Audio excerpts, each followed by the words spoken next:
다들 한국의 무기가 중국의 무기보다 뛰어나다고들 하는데 그것은 순전히 한국의 거짓말이에요. 한국의 K9 자주포는 중국의 PLG-05 자주포에 비해 형편없어요. 모두 한국이 퍼뜨린 거짓 정보에 속고 있는 거예요. 구글에서 한국의 K9이 더 우수하다는 정보가 한국이 퍼뜨린 거짓 정보고 이 많은 사람들이 전부 속고 있는 거라고? 네, 모두 속고 있어요. 정말 그렇게 생각해? 네, 심지어 K9은 중국 걸 베낀 거죠. 구독과 좋아요는 감동 호랑이에게 큰 힘이 됩니다. 구독, 좋아요 부탁드려요.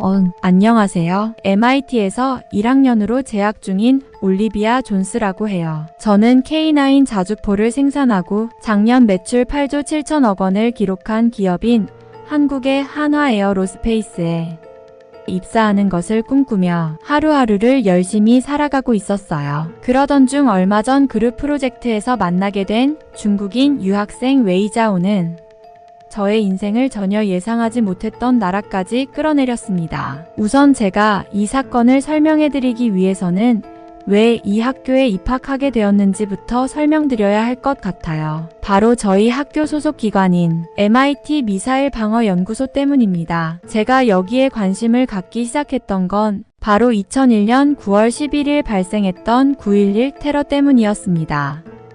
당시 저는 1살짜리 아기였는데요. 그때 저희 삼촌께서 9.11 테러로 인하여 희생을 당하셨어요. 삼촌은 마시앤 맥레넌 보험회사에 다니셨었고 9.11 테러가 발생했던 그 시각에 쌍둥이 빌딩 세계무역센터에서 근무하고 계셨어요. 알카에다 이슬람 극단주의 테러 조직이 비행기를 납치하여 저희 삼촌께서 일하시고 계시던 쌍둥이 빌딩에 충돌했고 모든 미국 국민들은 그 상황을 그저 충격과 공포에 휩싸여 눈물을 흘리며 쳐다보고 있을 수밖에 없었죠. 저희 부모님께서 말씀하시길 삼촌은 자녀가 없으셨기 때문에 조카인 저를 너무 귀여워하고 예뻐해 주셨고 저를 보기 위해 매주 집을 들르셨다고 했어요. 그리고 저희 삼촌께서는 저를 마이 리틀 프린세스, 나의 작은 공주님이라고 부르며 저를 너무나도 사랑해 주셨어요. 저는 당시 1살짜리 아기였지만 얼핏 뉴스에서 테러가 발생하는 장면을 생중계해 주던 것과 너무나도 슬프게 우시던 저희 부모님의 모습이 기억이 나는 것도 같아요. 물론 나중에 봤던 영상을 그때의 기억으로 착각하는 것일 수도 있겠지만요. 저는 삼촌과 어렸을 적 찍었던 사진들을 보며 삼촌의 주기가 돌아올 때마다 삼촌을 추모하고 그리워하고 있어요. 그리고 삼촌과 함께 쌓았던 추억에 대해 한국계 미국인이신 숙모와 몇 시간이고 대화를 나누죠. 저희 숙모는 재미교포 2세로 숙모의 부모님께서는 1950년에 발발했던 한국전쟁 이후 미국으로 이민을 오셨고 저희 삼촌을 만나 1년 반의 열애 끝에 결혼을 하셨어요. 숙모는 테러가 일어났던 날 무너지는 쌍둥이 빌딩을 보면서 실신을 하셨었다고 해요. 숙모는 남편을 잃으신 후 슬픈 기억을 떠올리게 하는 뉴욕 맨해튼에서 살 수가 없었다고 해요. 그래서 의사이신 숙모는 맨해튼에서 200마일 정도 떨어진 매사추세츠주로 이주하여 그 지역에 있는 병원으로 이직하셨죠. 숙모는 자녀가 없으셔서 저를 딸처럼 여기셨고 제가 나중에 대학을 갈 것을 생각하셔서 하버드 대학교와 MIT가 있는 매사추세츠주로 이사를 오셨다고 해요. 그래서 저는 숙모의 집에서 MIT를 다니고 있어요. 저는 숙모와 함께 살면서 숙모의 부모님으로부터 들은 한국전쟁에 대한 이야기도 많이 들었어요. 북한군이 어느 새벽 미리 선전포고도 하지 않고 남한을 침략하여 빠르게 서울을 점령하여 국군은 낙동강 전선까지 밀렸으나 인천 상륙작전을 성공하면서 북진하여 평양까지 점령하고 38선 북쪽까지 진격했죠. 그러나 중공군이 개입하면서 후퇴하게 되었다고요.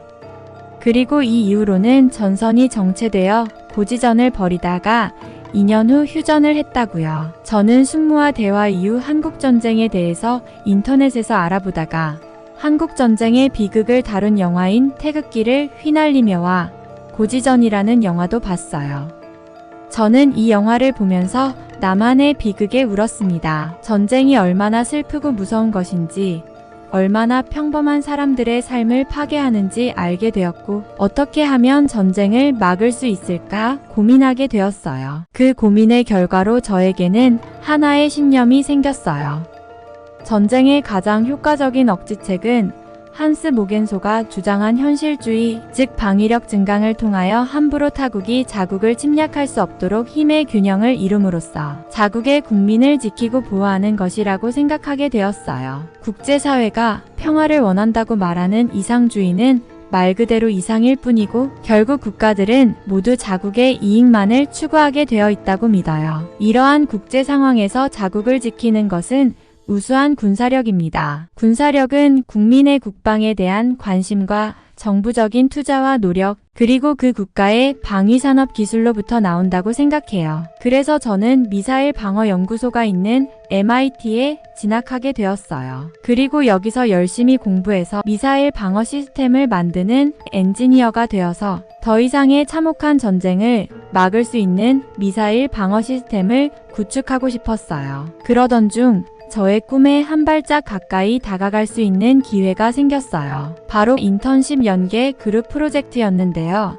저를 좋게 봐주신 교수님께서 제가 1학년임에도 불구하고 이번 프로젝트를 참여할 수 있도록 추천을 해주신 것이었어요. 저는 이번 프로젝트에서 우수한 성적을 받으면 좋은 인상을 심어주어 무기 엔지니어라는 저의 꿈에 더 가까워질 수 있을 것이라 생각했기 때문에 이 기회를 절대 놓칠 수 없었어요. 그래서 프로젝트에 함께할 그룹원들을 적극적으로 모집하기 시작했어요.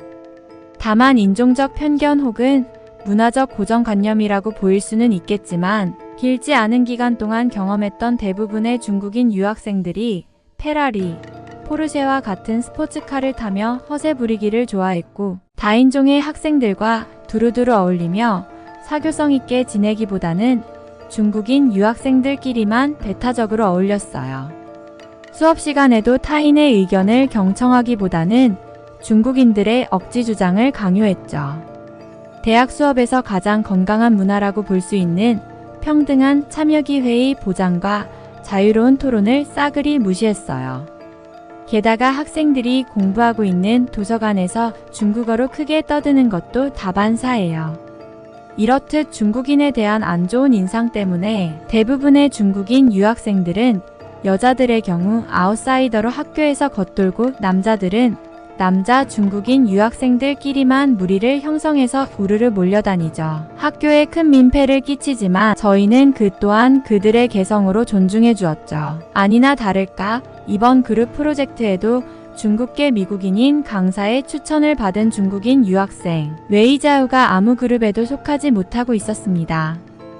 그러나 너무 중국이라는 국가를 몰랐던 걸까요? 그때 저는 정말 해서는 안 되는 선택을 하고 말았습니다. 중국인에 대해 모두가 가지는 편견에도 불구하고 웨이자오가 그룹원을 구하지 못해 얼마나 소외감을 느끼고 있을지 걱정되었습니다. 숙모로부터 한국계 미국인이자 재미동포이세이자 동양인으로서 미국 사회에서 느끼는 인종적 이방인의 서러움을 들어서 알고 있기 때문이었죠. 그래서 웨이자오에게 같이 프로젝트를 하자고 손을 내밀었죠. 할 수만 있다면 정말 이때로 시간을 되돌리고 싶어요. 그렇게 시작된 그룹 프로젝트 첫날 불길한 예감은 틀리지 않는다고 하죠. 위기는 시작과 동시에 닥쳐왔습니다. 바로 프로젝트의 주제를 정하는 그 첫날부터요. 웨이자오가 합류하기 전부터 저희 그룹은 이번 주제를 한국 K9 자주포에 대한 연구로 내정해 두었습니다. 당연한 것 아닐까요? 유럽은 한국의 K9 자주포를 두고 푸틴의 야욕을 막을 최강 무기라고 하며 가장 많이 사들이고 있어요. 게다가 K9 자주포는 전 세계 시장 점유율이 50%에 달해요. 한국은 K9 자주포를 수입하는 국가들에게 그 운용 노하우를 모두 전수해주기까지 하죠. 기술과 지식을 나누고 공유하며 전 세계적으로 어마어마한 영향력을 행사하고 있어요. 저희가 주제를 선정한다면 전 세계적으로 가장 최고로 인정받고 시장을 가장 많이 점유하고 있는 무기를 연구해서 그로부터 배워야 할 것 아니겠어요. 그래서 이미 다른 나라들도 한국에 가서 K9을 직접 보고 감탄하며 영광스럽다고 말하며 한국의 방산을 배워가고 있죠. 한국은 현재 국제사회에서 가장 무서운 속도로 성장하는 방위산업의 선두에서 달려가고 있어요. 구체적인 수치들이 이러한 한국 방위산업의 급격한 성장을 증명하고 있어요. 한국의 무기 수출은 22년 173억 달러, 23년 135억 달러, 올해 24년 약 200억 달러로 세계에서 가장 맹렬하게 증가하고 있어요. 한국은 2년 연속 방산 수출국 탑10 국가에 속하고 있으며 수출 대상국이 22년 폴란드 등 4개국에서 23년 중동 지역과 핀란드, 노르웨이 등 유럽 권역까지 총 12개국으로 3배 늘었어요. 심지어 중동 지역은 오래 지속되어 오는 국가 간 갈등으로 인해서 GDP 대비 국방 예산이 세계 1위에서 13위까지 러시아를 제외하고 모두 중동 지역의 국가들이 차지하고 있는데도 말이죠. 즉 K방산, 한국 방위산업은 전 세계 방위산업, 무기산업의 게임 체인저로 명실상부 급부상한 것이죠. 모든 객관적인 지표들이 K9을 연구해야 한다고 말하고 있기에 K9을 이번 그룹 프로젝트에서 연구하기로 정했다고 웨이자오에게 말했어요. 그러면서 웨이자오도 동의하냐고 물었죠. 그러나 돌아오는 웨이자오의 대답은 저의 찬란했던 꿈으로 가는 길을 송두리째 망가뜨렸어요. 웨이자오는 딱 한 문장을 말했어요. 너희는 잘못 알고 있어. 라고요. 저는 제 귀를 의심했죠. 동시에 제 심장은 공포영화를 보는 것처럼 쿵쾅쿵쾅 뛰었습니다. 우리가 잘못 알고 있다니, 웨이자오 그게 무슨 말이야? 당장 구글에만 쳐봐도 그것이 사실인 것을 알 수 있어. 라고 말했죠. 웨이자오는 그때부터 눈빛이 이상해지기 시작했어요. 웨이자오는 자신은 구글을 믿지 않으며 중국은 국방 예산으로 한국보다 훨씬 더 많은 천문학적인 돈을 투자하고 있다고 말했죠. 게다가 한국은 그저 자신들의 문화나 따라하는 따라쟁이에 불과하다며 한국의 K9 자주포 또한 중국의 PLG-05 자주포를 베껴 만들었기 때문에 연구를 할 것이라면 PLG-05를 해야 한다는 것이었죠.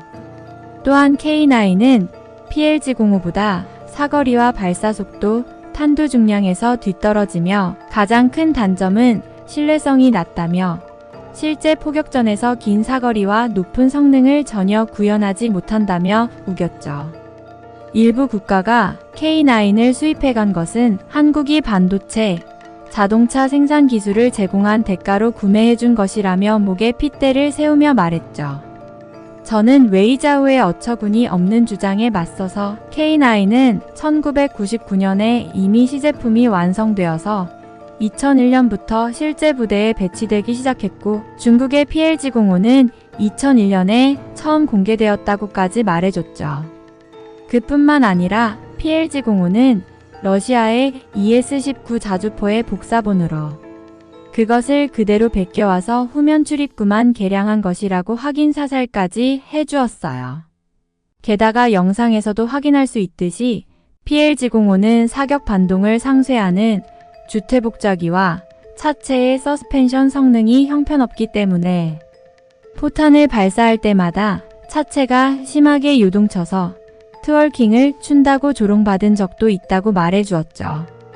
심지어 수출 시장에서의 홀대는 물론 중국군 내수로도 구매하지 않기 때문에 현재 중국인이 보유한 화포 가운데 PLG-05는 7분의 1밖에 되지 않는다고 말해줬어요. 그랬더니 웨이자오는 눈알을 까디집으며 PLG-05가 1990년대부터 개발되기 시작했기 때문에 한국이 중국에서 개발 중이던 것을 베껴간 것이라고 소리쳤어요. 동시에 그 외의 사실에 관해서는 그저 눈만 부라리며 모르쇠 하더군요. 그때 저는 정신을 잃을 뻔했습니다. 도대체 왜 한국이 적급, 짝퉁 물건만 찍어내는 중국을 따라했을 거라고 감히 생각하죠.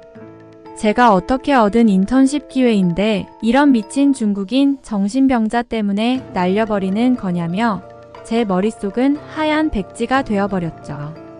게다가 웨이자오는 어차피 한국인들의 조상은 모두 중국인인데 굳이 한국을 연구할 필요가 있냐고 되물었죠. 정말 그네들의 중국 사자성어 그대로 점입 가경이었어요. 웨이자오는 정확히 이렇게 말했어요. 한국인들의 3, 4대를 올라가면 모두 중국인이라고요. 저는 제가 믿어왔던 세계가 뒤흔들리는 경험을 했어요. 누가 봐도 말도 안 되는 주장을 이렇게 뻔뻔하게 당연하다는 듯이 그걸 몰랐냐는 듯이 주장하는 것이 믿겨지시나요? 이제야 알게 된 사실이지만 웨이자오가 그룹원을 찾지 못하고 혼자였던 데에는 이유가 있었어요. 앞서 보신 영상에서와 같이 수업 시간에도 웨이자오는 중국만이 세계에서 유일한 강대국이고 중국의 무기가 세계에서 가장 우수하다고 믿고 그것을 강력히 말해왔었어요. 그래서 교수님은 그렇지 않다고 너는 진실을 받아들여야 한다고 말씀하셨지만 웨이자오는 끝까지 부정했죠. 이미 웨이자오는 수업 시간에 교수님과의 언쟁으로 악명이 높았던 학생이었던 것이었어요. 저는 그래도 G2 국가로 일컬어지는 중국의 국민들이 이렇게 무지몽매한 족속들인 줄 몰랐어요. 웨이자오가 특이해서 이렇게 생각하는 것인지 아니면 다른 중국 국민들도 비슷한 생각을 하는지 궁금했죠. 그래서 검색해봤더니 장위안이라는 한국의 예능 프로그램에도 출연했던 중국인이 비슷한 발언을 했더라고요. 영상은 장위안이 해당 발언을 했던 영상이에요. 장위안은 한국에서 아무나 붙잡고 확인해서 3대 4대를 올라가면 그 조상 대부분이 중국인이라고 주장했어요. 또한 장위안은 한국이 중국 문화를 훔치는 것에 관해 묻겠다며 한국인들에게 고민해보고 해명이 필요하다 싶으면 우리 중국인들에게 해명하라. 변명이라도 좋고 진심 어린 참회도 좋으니 들어보고 싶다고 말했더군요. 또 중국에서 1770만 명의 구독자를 보유한 유튜버 리즈치는 자신의 채널에 김치를 담그는 영상을 올리고 중국 음식이라는 해시태그를 달았어요. 저는 이러한 중국의 몰지각한 행태들을 보며 경악을 금치 못했습니다.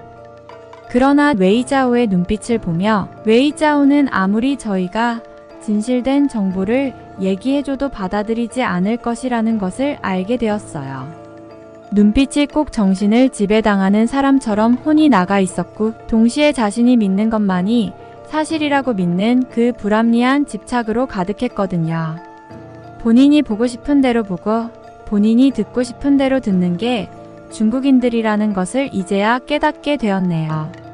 저는 정말 어떻게 하면 좋을까요? 저는 중국인을 대하는 것이 이번이 처음이고 중국인들에게 어떤 식으로 얘기를 해야 그들이 설득될 수 있을지 전혀 모르겠어요.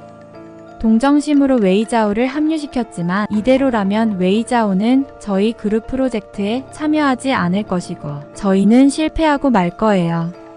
그 어떤 위기도 잘 헤쳐나가왔던 저였는데 일생일대의 기회를 잡은 이 순간에 중국인과 엮이면서 이런 일을 겪게 될 줄은 몰랐어요. 제발 웨이자오를 설득할 수 있는 방법이 있다면 댓글로 꼭 알려주세요.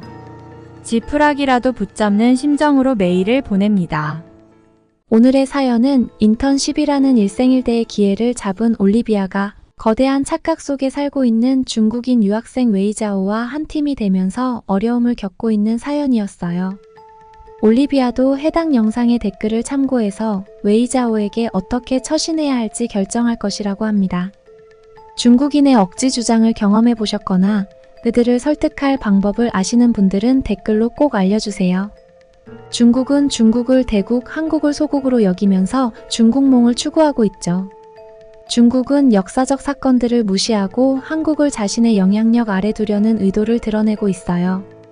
이런 태도는 한국의 주권과 정체성을 침해하는 것이라고 생각해요. 첫째로 중국의 중국몽은 자국의 위대한 부흥을 꿈꾸는 개념인데 이게 자연스럽게 주변 국가에 대한 영향력을 확대하려는 시도로 이어지고 있어요. 예를 들어 사드 배치 문제에서 중국은 한국에 경제적 압박을 가하면서 불만을 표시했어요. 이런 모습은 한국에 대한 위협일 뿐만 아니라 자신들이 꿈꾸는 강국으로서의 지위를 공고히 하려는 의도가 담겨 있죠. 둘째로 한국의 문화와 정체성을 무시하는 태도도 문제입니다. 중국은 K-팝, 드라마, 음식 등 한국 문화를 전 세계적으로 퍼뜨리는 데 대한 경계를 늦추지 않는데 이건 한국 문화를 중국의 예속된 문화적 자원으로만 보기 때문이에요. 이렇게 되면 한국의 독창적인 문화적 정체성을 인정하지 않고 단순히 중국의 문화적 확장을 위한 수단으로 여기게 되죠. 셋째로 역사적 문제에 대한 비판도 필요해요. 중국은 역사적 사실을 왜곡해서 자신들의 입맛에 맞게 해석하고 한국과의 관계에서 왜곡된 역사관을 근거로 주장하는 경우가 많아요. 고구려와 발해 같은 역사적 사실을 중국 역사로 끌어들이려는 시도는 한국의 역사와 정체성을 부정하는 행위입니다. 이건 단순한 역사적 논쟁이 아니라 한국인의 정체성을 직접적으로 공격하는 것이에요. 마지막으로 한국은 이런 상황에 대해 더 강력하고 명확한 입장을 가져야 해요. 한국은 경제적으로도 문화적으로도 강력한 존재임을 세계에 알리고 중국의 압박에 굴복하지 말아야 합니다. 우리의 정체성을 지키기 위해서는 독립된 외교적 노력이 필요하고 한국인으로서 자부심을 가지고 중국의 태도에 맞서 싸워야 합니다. 결론적으로 중국의 중국몽은 한국을 단순히 아래에 두려는 태도와 연결되어 있고 이는 한국의 정체성과 주권을 침해하는 심각한 문제입니다. 한국은 이런 중국의 행태에 단호히 반대하고 우리의 역사와 문화를 지키기 위해 끊임없이 노력해야 해요. 오늘의 사연 마칩니다. 구독과 좋아요는 감동호랑이가 영상을 만드는데 큰 힘이 됩니다. 다시 또 만나요. 어흥.